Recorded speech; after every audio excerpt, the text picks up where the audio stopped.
wathi cela inhloko kaYohane uxolele ngoSimabelathi wathi awuthi cela inhloko kaYohane wothuka umntana waqonda ba hey umama kade umdimanisela lento ngoku ayithetha yocela inhloko yomuntu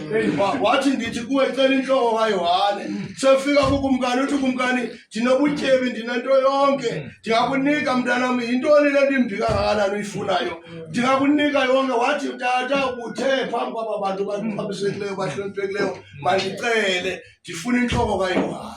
uxolele ngoSimabelathi wathi umsiki into endiyithandayo xa ezamnqumla uYohane inhloko wathi uthanda into yoba ndikunqumla ujonge ezantsi lokanye ujonge phezulu wathi ndithanda into yoba xa undizawundinqumla inhloko ndinqenqe ngomqolo ndijonge phezulu uxolele ngoSimabelathi wayiqhawula inhloko kaYohane wayibeka etreyini wathi wagqiba uyibeka etreyini weza nayo ithe gqa amehlo ungawavalanga uxolele ngoSimabelathi ngoba ngelaa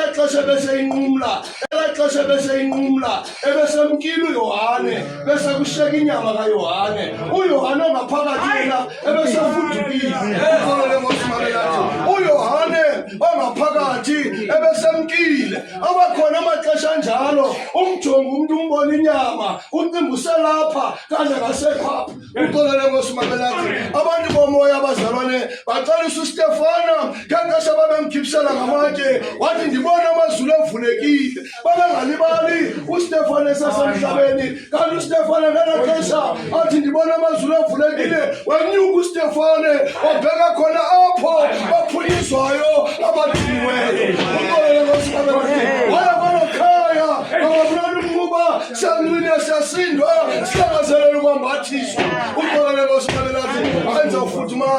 zawufuthumala ngicela uxolo phakamani masotsha